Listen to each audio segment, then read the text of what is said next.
Okay. Next topic जो है वो है प्रोटीन्स के बारे में। प्रोटीन जो है इसको हम नाइट्रोजीनियस मैक्रोमोलिक्यूल कहते हैं, जो कि कंपोज्ड होते हैं, बने होते हैं मैनी अमाइनो एसिड के कम्बिनेशन से। फर्स्ट ऑफ ऑल पॉइंट क्या है कि ये ऑर्गेनिक कंपाउंड है। ऑर्गेनिक कंपाउंड क्यों है? क्योंकि इसमें कार्बन ज़्यादा मकदार में पाया जाता है, डेरिवेशन की जा सकती है। मैक्रोमोलिक्यूल क्यों कहते हैं? क्योंकि ये जो है ख़ुराक का ज़्यादातर हिस्सा बनाते हैं, बॉडी को इसकी रिक्वायरमेंट ज़्यादा होती है, तो इसको हम क्या कहते हैं? ऑर्गेनिक कंपाउंड कहते हैं। लेकिन किस टाइप का है? वो है नाइट्रोजीनियस। नाइट्रोजीनियस का मतलब क्या है कि इसके अगर हम स्ट्रक्चर को देखें ना, स्ट्रक्चर में नाइट्रोजन का होना लाजमी है। नाइट्रोजन की वजह से इसको हम नाइट्रोजीनियस मैक्रोमोलिक्यूल कहते हैं। The term protein is derive from Greek word proteios which means primary या फिर holding first place, top priority. ठीक है, तो ये जो है वर्ड, ये ग्रीक वर्ड से डिराइव किया है प्रोटीन का। ये क्यों ग्रीक वर्ड से या फिर किस वर्ड से डिराइव्ड है? ये है प्रोटियोज। और प्रोटियोज से ही क्यों? क्योंकि इसकी रिक्वायरमेंट बॉडी को ज़्यादा है। बॉडी के डिफरेंट पार्ट है, डिफरेंट फंक्शन है, तकरीबन हर एक जगह पे इसकी ज़रूरत होती है, तो उस वजह से जो है इसको डिराइव्ड किया है प्रोटियोज से। जिसका मतलब क्या है कि पहला या फिर टॉप प्रायोरिटी या फिर holding first place. They are named so because protein are most important of biological substances and are a fundamental structure component of the body. वही बात जो मैंने पहले बता दी कि इसको जो है हम फर्स्ट प्लेस या फिर प्रोटीन या प्रोटियोज से क्यों डिराइव करते हैं? क्योंकि बायोलॉजिकल सब्सटेंस है और फंडामेंटल है स्ट्रक्चर के लिए, डिफरेंट स्ट्रक्चर जो है दे देता है बॉडी को, तो उस वजह से जो है ये प्रोटियोज से डिराइव्ड है। कंपोजिशन इसकी क्या है? कंपोजिशन में जिस तरह मैंने पहले बता दिया कि ऑर्गेनिक कंपाउंड है, तो ऑर्गेनिक कंपाउंड में कार्बन का होना लाजमी है, हाइड्रोजन और ऑक्सीजन। और इसमें नाइट्रोजीनियस ऑर्गेनिक कंपाउंड है, तो नाइट्रोजन का होना भी लाजमी है। नेक्स्ट पॉइंट इसमें क्या है कि कुछ अमाउंट में इसमें जो है फॉस्फेट वगैरह भी हो सकते हैं, सल्फर्स भी हो सकते हैं, लेकिन स्मॉल अमाउंट में इसमें क्या होते हैं? मिनरल्स हो सकते हैं, जिसमें कॉपरिक आयन है या फिर मैंगनीज़ है, जिंक है, आयरन है, वगैरह वगैरह।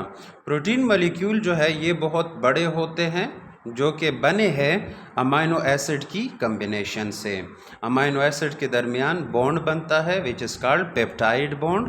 पेप्टाइड बॉन्ड कैसे बनता है? जब दो अमाइनो एसिड में से एक वाटर मॉलिक्यूल रिमूव होता है तो दरमियान में बॉन्ड बन जाता है, उस बॉन्ड का नाम है पेप्टाइड बॉन्ड। नेचर में अगर हम देखें 300 से ज़्यादा जो है अमाइनो एसिड मौजूद है, लेकिन प्रोटीन बनाने में जितने भी टाइप के प्रोटीन बॉडी में है, नेचर में है, उसको बनाने में जो यूज़ होते हैं वो सिर्फ़ और सिर्फ 20 ही टाइप है जो कि प्रोटीन बनाते हैं। अमाइनो एसिड का जनरल जो स्ट्रक्चर है वो क्या है कि कार्बन जो है इसके साथ लाजमी है कार्बोक्सिलिक ग्रुप का होना, और लाजमी है इसके साथ एक अमाइनो ग्रुप का होना विच इज़ NH2। ठीक है, तो और बाकी जो है वेरिएबल साइड चेन है, मतलब एक अमाइनो एसिड दूसरे से डिफरेंट अगर होगा तो वो चेंजेस सिर्फ R की जगह पे आएगी। क्लासिफिकेशन की तरफ आते हैं। अमाइनो एसिड को जो है हम क्लासिफाई करते हैं 3 टाइप्स में, न्यूट्रल, एसिडिक और बेसिक। न्यूट्रल अमाइनो एसिड जो है ये फर्दर डिवाइडेड है। न्यूट्रल मतलब क्या कि ना तो वो एसिड होते हैं ना ही बेस होते हैं। ठीक है, तो उसको जो है हम न्यूट्रल कहते हैं, जिसका pH जो है नॉर्मल मेंटेन होता है। अच्छा, न्यूट्रल अमाइनो एसिड में कौन कौन से टाइप्स फर्दर आते हैं? उसमें है एलिफेटिक, एरोमेटिक, हेटेरोसाइक्लिक और S containing amino acid. First of all है एलिफेटिक। एलिफेटिक जो है उस स्ट्रक्चर को कहते हैं जो कि हाइड्रोकार्बन चेन का होता है, मतलब कार्बन कार्बन कार्बन और उसकी वैलेंसी के लिए हाइड्रोजन लगे हो तो उस चेन को एलिफेटिक चेन कहते हैं। एरोमेटिक उस चेन को कहते हैं जिसमें रिंग स्ट्रक्चर आया हो, मतलब ओपन चेन के साथ साथ जो है रिंग स्ट्रक्चर भी आया हो तो उसको एरोमेटिक कहते हैं। और हेटेरोसाइक्लिक मतलब वो जो साइकिल है वो डिफरेंट टाइप के हो, वो जो है टेट्रागोनल हो सकते हैं, पेंटागोनल हो सकते हैं, हेक्सागोनल हो सकते हैं। मतलब हेट्रो मीन डिफरेंट और साइकिल साइक्लिक मीन साइकिल, ठीक है। तो रिंग स्ट्रक्चर को जो है लेकिन डिफरेंट टाइप के हो एक ही अमाइनो एसिड में तो उसको हेटेरोसाइक्लिक अमाइनो एसिड कहेंगे। और लास्ट वन जो है S containing amino acid. S containing amino acid जो है ये उन अमाइनो एसिड्स को कहते हैं जिसमें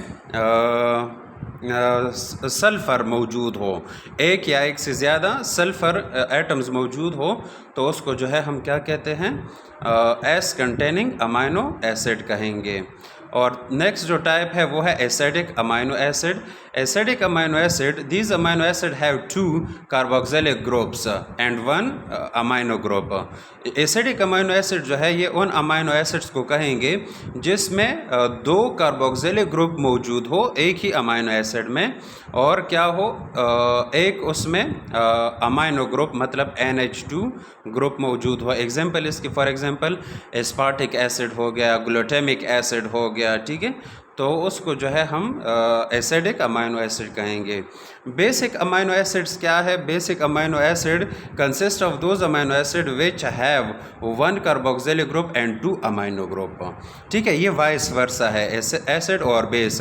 एसिड में 2 कार्बोक्सिलिक ग्रुप थे और 1 अमाइनो था, इसमें 1 कार्बोक्सिलिक है और 2 अमाइनो ग्रुप्स हैं, तो ये बिल्कुल वाइस वर्सा हो जाता है। जिसमें एग्जांपल्स क्या है वो है अमाइनो मोनोकार्बोक्सिलिक एसिड हो गया। अच्छा ये तो है जनरली इसको कहते हैं दे आर डाई अमाइनो, मतलब वही बात कि इसमें 2 अमाइनो ग्रुप्स होते हैं और एक इसमें कार्बोक्सिलिक ग्रुप होता है। एग्जांपल्स में अर्जिनिन है, लाइसिन है, हाइड्रोलाइसिन है, जो कि इसके एग्जांपल्स है, ठीक है। नेक्स्ट पॉइंट में क्या है, अच्छा वीडियो ज़्यादा होगी तो नेक्स्ट पॉइंट में इसको